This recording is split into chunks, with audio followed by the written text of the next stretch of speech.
Incluso podría añadir un concepto más, ¿no? Cuando hablamos de sexo, estamos hablando de esta categoría que tenemos todos los seres humanos, es decir, tenemos un sexo biológico, nuestro cuerpo, un sexo psicológico, nuestra identidad sexual, un sexo social, cómo asumimos el género, y un sexo jurídico. Si bien comúnmente llamamos sexo al coito, no es lo más correcto. El coito va a ser este encuentro genital entre dos personas que ojalá hayan decidido voluntariamente compartir sus cuerpos y sus genitales. Ahora, el coito es un hecho biológico. A lo que llamamos hacer el amor es este compartir afectos a través del cuerpo. Muchas veces en clases a mis estudiantes yo les digo, una violación también es un hecho coital, pero no va a ser hacer el amor. Por lo tanto, no todo coito va a significar hacer el amor. O un coito puede ser consentido o no consentido. Exactamente. Y entonces hacer el amor implica una vivencia placentera, afectiva, de compartimiento, que tiene como un cherry sobre la torta al coito. Vale. Rodrigo, si vamos con el mismo Rodrigo. concepto, a ver, Rodrigo. Sí, me parece interesante que hacer el amor realmente tiene este componente de compartir.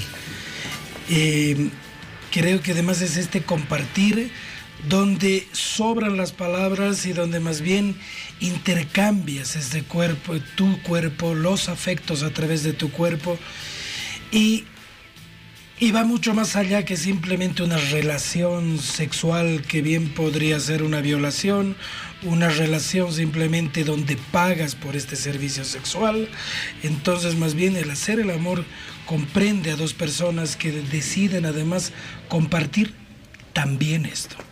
Rodrigo, esta noche vamos a profundizar mucho en aquellos comportamientos y pensamientos sexuales que son diferentes, que en muchas ocasiones pueden convertirse en adictivos, incluso agresivos y destructivos para la misma persona o su relación, como lo decíamos, con su entorno social o con la pareja. Generalmente, ¿cuáles son ese tipo de comportamientos que se presentan con más frecuencia en nuestra sociedad y por qué ocurren? Yo creo que hay varias alternativas, ¿no? Sin embargo, creo que es importante reconocer que en la relación sexual, si hay algo prohibido o si hay algún límite, es el límite que establece la misma pareja, ¿no? Pero después más bien pensar como que esto es sucio, esto es pecaminoso. Yo creo que ya tenemos mucha gente muchas veces hasta conflictuada en el mismo desenvolvimiento de la relación sexual por todos estos mitos, por todas estas ideas que definitivamente qué cosa es bueno, qué cosa es malo. Porque si podríamos quizá hablar de en esta época comportamientos, por ejemplo, donde la pareja decide intercambiar de parejas, ¿es patológico? Definitivamente creo que no. Pero quien establece los límites es la misma pareja. Así es. Bueno, y es que claro, estamos en un mundo en el cual, por lo que vemos en la televisión, por lo que está en el internet, por lo que vemos en las películas, hasta pareciera que es una medición permanente de capacidades sexuales, ¿no? A ver quién tiene más relaciones, quién dura más, ¿no es cierto? O más grande o más pequeñito, bueno, etcétera. O sea, es un mundo de cosas. Y claro, de repente vivimos en una sociedad donde definitivamente no terminamos ni de entendernos nosotros mismos. El tema de la pareja. Y yo quiero proponer que este sea un diálogo, Rodrigo, sí, Marinés. claro. Es un tema donde creo que más allá de pregunta, respuesta, podemos ir aportando en esta charla muchos conceptos. En pareja, ¿cuándo es normal o cuándo podemos entender como normales las relaciones sexuales en pareja? ¿Y cuándo podríamos advertir que está saliendo de lo normal, que hay cositas que no acomodan a los protocolos, qué sé yo, de las relaciones de pareja propiamente dichas? Voy a llegar a tu pregunta, pero bajo tu petición voy a introducir algunos términos más que me parecen importantes, ¿no? Cuando hablamos de placer, muchas veces la gente hasta se persigna y dice, ha dicho placer. Y vale la pena saber que el placer no es otra cosa que la satisfacción de una necesidad. Entonces, cuando tú tienes hambre y comes, estás viviendo placer. Cuando tú escuchas un tema musical que ha llenado tu espíritu, ya sea pensando en una pareja o no, estás viviendo placer. Este placer en la vivencia erótica de la pareja se va a centrar básicamente en las sensaciones corporales. Entonces, en una relación de pareja, el erotismo se va a vivir a través de una mirada. El erotismo se va a vivir a través de escuchar un susurro, una palabra fuerte, etc. Se va a vivir a través de un toque. Fíjense cómo una mirada que puede ser tan placentera puede ser invasiva a la vida de una persona. Y ahí respondo a lo que tú decías, ¿no? ¿Cuáles son las desviaciones? Los psicólogos hablamos de desviaciones sexuales. ¿Cuáles son las desviaciones? Estas acciones que por el placer personal van a generar una baja de estima y de consideración a la otra persona. Entonces, una mirada que puede ser absolutamente amorosa, romántica, erótica, puede terminar siendo una mirada voyerista, invasiva a tu intimidad. Un coqueteo que puede resultar seductor en una pareja puede terminar siendo exhibicionista cuando yo muestro algo para perturbarte por mi placer. Entonces ahí tenemos, por ejemplo, el voyerismo, el exhibicionismo. Una nalgada que yo te pueda dar para un juego entre nosotros puede terminar siendo un acto sádico si a ti te está humillando. Y ahí tenemos lo que es el sadismo.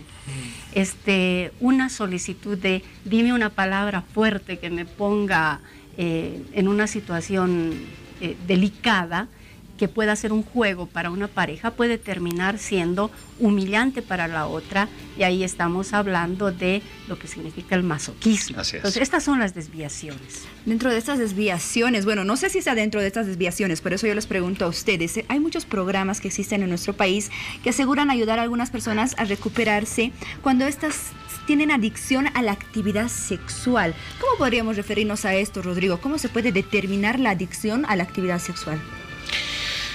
Aquí en una adicción un componente importante es la compulsión.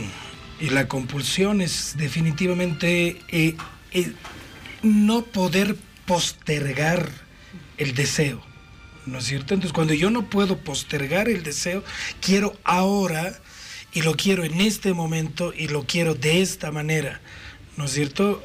Todo podría volverse una compulsión cuando no se administra adecuadamente esto. En el caso de que se puede escuchar con mucha frecuencia en el consultorio es, por ejemplo, una masturbación compulsiva. Había una persona que pasó por mi consultorio donde él estaba viviendo una crisis donde él sabía, Rodrigo, me viene esto y yo empiezo a tener relaciones sexuales con prostitutas y en una semana yo he llegado a tener hasta 32 relaciones, me decía. Entonces eso donde olvidamos al otro en mi actividad, en mi placer. No solamente no puedo postergarlo, sino que el otro definitivamente no existe. Ya sea cada uno de los casos que has mencionado, Marinés, sí.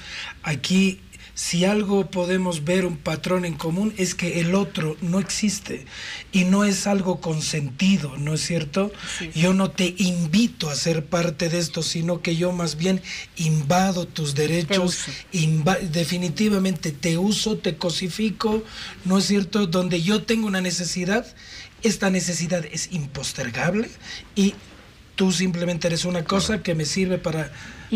Muchas de estas personas, y para hilar precisamente esto, Marinés, muchas de estas personas que en algún momento dicen, ya, ok, sí, soy un adicto al sexo, ¿no es cierto? Entienden que esa adicción es muy parecida a lo que es la adicción al alcohol, o la adicción a las drogas, o a la comida, ¿no es cierto?, etcétera, y evidentemente es incontenible.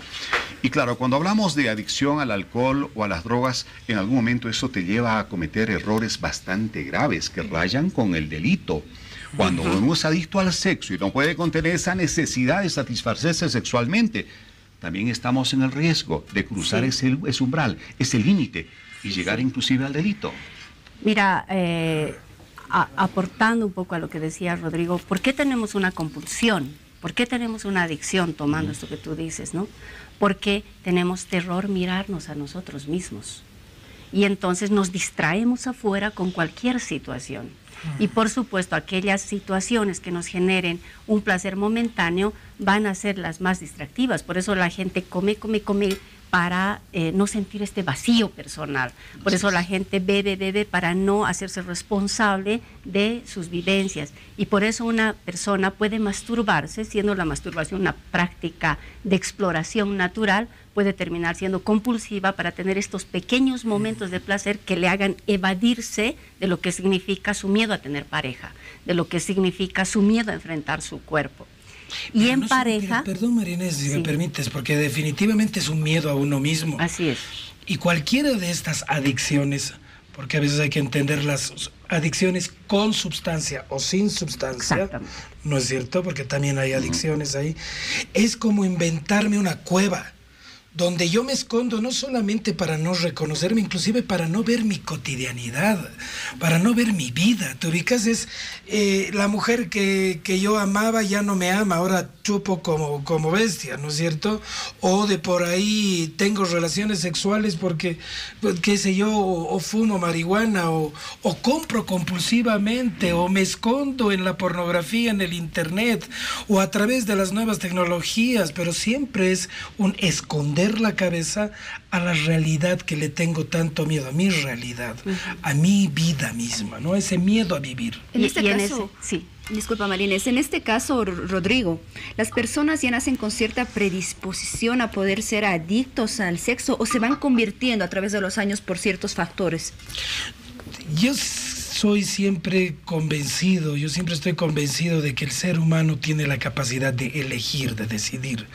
Entonces no es como hay un chip donde ya me predispone a mí a tener cierta adicción, pero definitivamente vamos a hablar de que son comportamientos aprendidos, ¿no?